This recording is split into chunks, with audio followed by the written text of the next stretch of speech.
If you find yourself on a Wi-Fi or Ethernet connection, it might be confusing to know how to figure out what else is on it.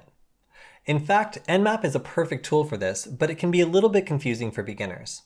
Today, we'll go through the tactical use of Nmap for finding, discovering, and classifying different targets on a network on this episode of Cyber Weapons Lab.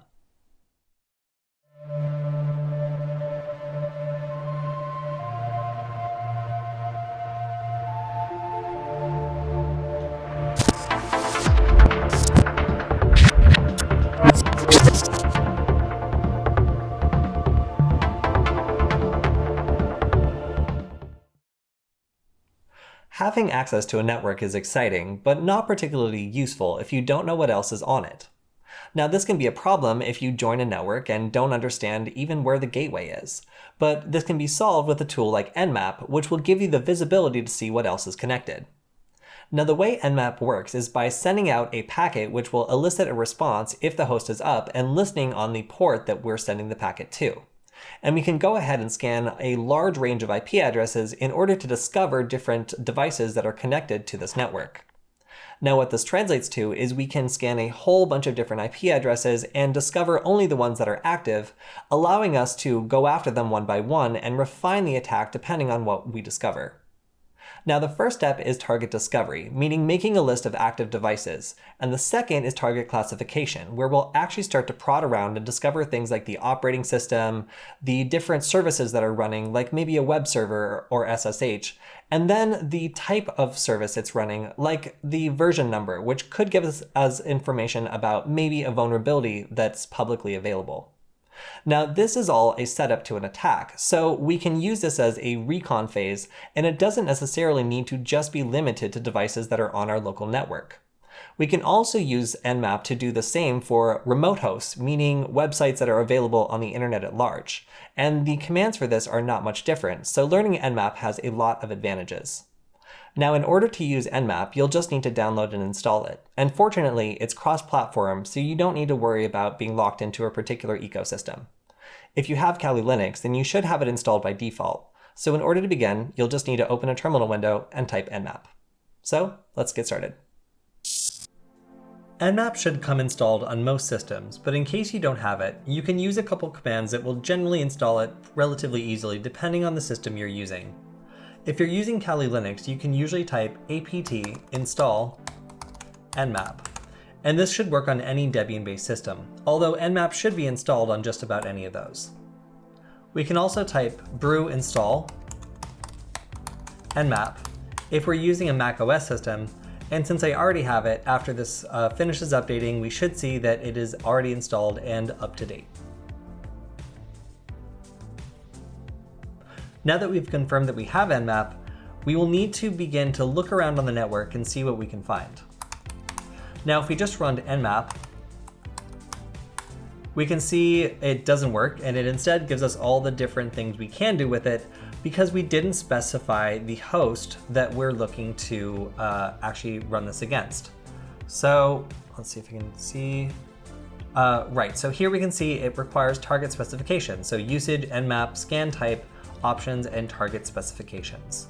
So since we didn't do any of that, we didn't get a response back. So we will need to learn a little bit more about the network that we're on in order to use Nmap properly, because we can't just run Nmap the same way we can do with, say, arp-scan, and just indicate that we want it to tell us just whatever's on the local network. Nmap is powerful and precise, so it needs a little bit more data to do what we want it to do in this case of just discovering everything on the network. So if we type ifconfig, we can get our IP address on the network, and let's see, here we go. So we can see our IP address is 192.168.0.48. Now, if we want to just be lazy, we can type ipcalc and then type in the IP address we just found, and this will do all the math for us and tell us the entire subnet range. And in this case, it is 192.168.0/24. So we will use this to indicate the subnet to Nmap in order to make sure that it's scanning everything. And as a little tip, and just so you understand what's going on, when we type Nmap, and then just the most basic command, which would be the subnet range, we're asking Nmap to scan every port on every possible IP address within this range, which is, in this case, 256. Now, that is a lot of packets to be sending out, so in order to make this faster, we can actually add a flag, TAC-F, which will only scan a couple of the ports instead of scanning the entire theoretical port range. Now that'll speed up the scan and that'll make it, again, go a lot faster, but it's still a lot of different packets to be sending out. So here we go, we can see we got 8 different hosts up in 7.27 seconds. Now this is pretty good for network discovery, although some different devices might not show up depending on the way that the network is set up and firewall rules on the various hosts that we're scanning. So if we want to compare this against a different tool, let's run arp-scan, TAC-L, and see if we get similar results. So arp-scan actually found a little bit more, and this could be because we were only scanning on some of the ports and not all the ports that are actually open. So this is a reason that we might get differing results from Nmap and then comparing it against another tool like arp-scan for network discovery. Now, after we find out which devices are attached to a network, we can go ahead and use that list in order to specify some more invasive scans that can tell us about the devices we've discovered existing on the same network. So let's move from target discovery into target classification. Now, once we get a list of the various devices that are on the network, we'll need to move into a service scan in order to discover more information. So we'll take our previous scan and we'll add a more specific IP address instead of scanning the entire network range, one of the devices we discovered in the previous scan, which I happen to know is the router. Now here we will add TAC lowercase s, uppercase s, and run the scan, and here we see we need root privileges, so let me do that.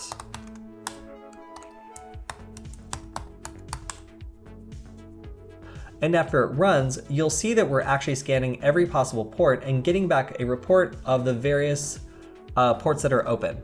So from this, we can determine roughly what kind of service is running, in this case HTTP, HTTPS, and that lets us know that we have an attack surface available to us on this particular device, and we can even see that the MAC address was returned and recognized as an ARIS group device. So all of a sudden we've gone from I have no idea what's out there to here's a list of what's out there, and now we're drilling down and finding out the manufacturer and the available ports that are open on this thing that we've found. This is getting pretty good. So now we're going to attempt to find the operating system of the device that we've discovered with another scan, which is the uppercase O flag. So this is going to go ahead and probe a variety of different response times and ports that are open and services and attempt to establish more information about the operating system being run on this remote server. Now, if we get a very precise result, this could allow us to launch an attack based on information about maybe the version or a vulnerability that's specific to what's running on the device. So here we can see there are no exact OS matches for this particular device, but we still get a lot of information, some of it redundant from the scan before. We get some TCP/IP fingerprints, which could let us maybe manually find out some more information, but instead we're going to go on to find more information about the version instead. So the version scan, which we can do by lowercase s, uppercase v, will allow us to learn information about the version that is running on each port. So you can think of this as there are ports that are open that allow us to interact with this device, and on those ports there are various applications that are running that kind of control the traffic that is going in and out. Now, if we can learn the version of those applications, aka how updated they are or what the specific implementation is, there might be a vulnerability and we might maybe find something that's a little bit old, and that could allow us to maybe craft an attack that breaks into the device. Knowing the version number is really important because it gives us our first hard piece of information about the software that's running on this previously unknown device. So once we discover that, we can start Googling it and maybe find an attack that's based on the Linux kernel version 2.618.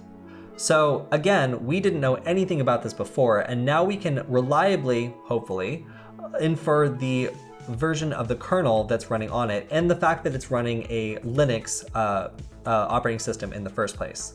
So even though we weren't able to initially find the operating system, we can see it's a Linux-based system running a particular kernel, and that's a really valuable thing to know because we also know that any attacks based on light HTTPD or mini UPnP could be a fruitful thing to look into on this particular device. Now, this has taken us all the way from discovery to classification, but the next step we'll take is actually looking at some of the advanced tactics we can use depending on the type of attack we're running and the situation that we're in.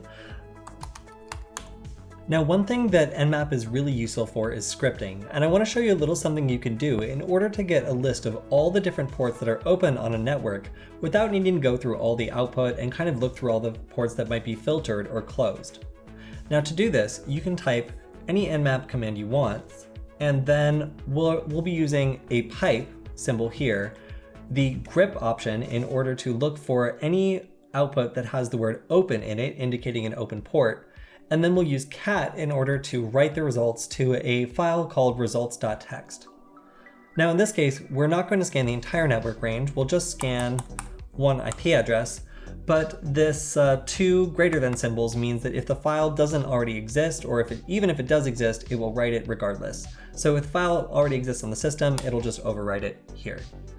So what is happening is we're scanning 192.168.0.1, we're doing a service scan, and then we're taking the output from that, looking for anything that matches the word open, and then writing the results to results.txt. So let's type cat results.txt.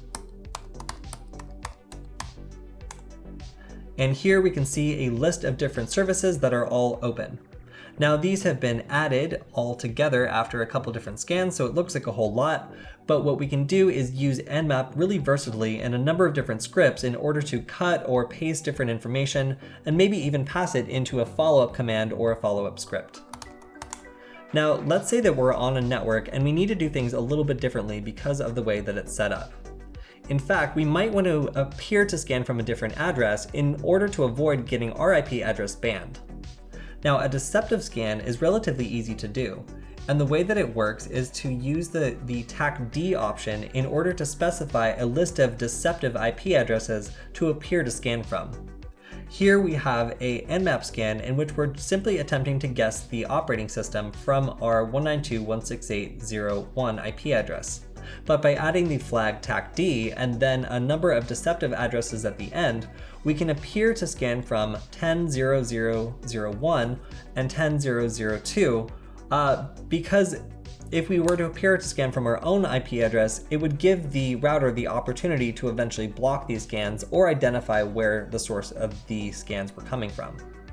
Now, we can do another type of deceptive scan as well by adding the tac spoof-mac command, which will basically allow us to specify an arbitrary MAC address to scan from other than our own. Now this is another tool we have to avoid detection, and here we can see that we were able to scan and get the same information we would be able to scanning directly with the deceptive scan that we just ran. So an example of including the spoofed MAC would just be running spoof tac MAC, and then the same command with a specified fake MAC address at the end. But for simplicity's sake, I'm going to move on and show you another trick you can use with Nmap to get a little bit more information.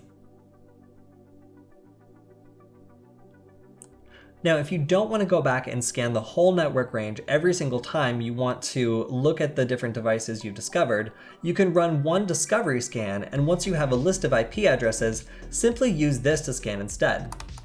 Now to use this, you'll just type nmap and then tac s l and then the list that you want to scan after that.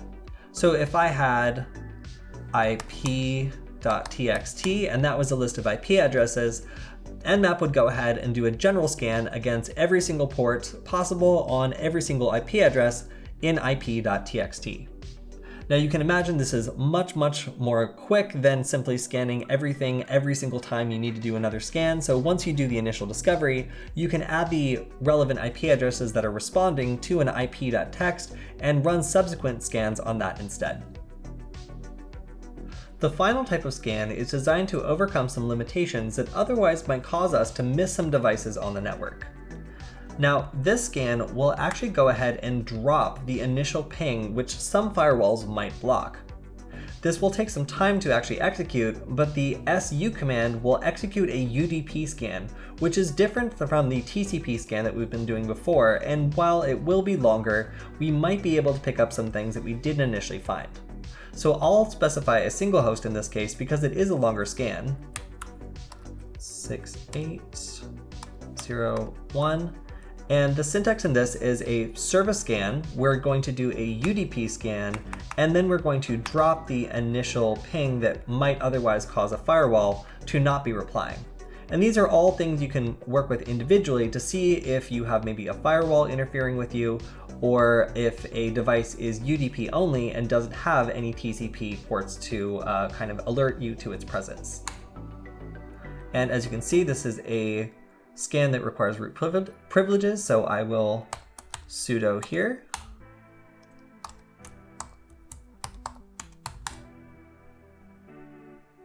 And then after the scan completes, we might be able to see some devices or some ports that are open that otherwise would be blocked by the firewall, or simply by the fact that they're not TCP ports and wouldn't come up in our initial scan.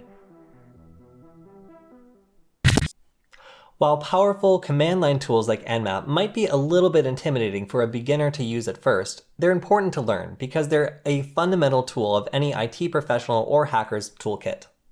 Now, because of that, they are often seen as a prelude to an attack by organizations that might be a little bit sensitive about this sort of thing.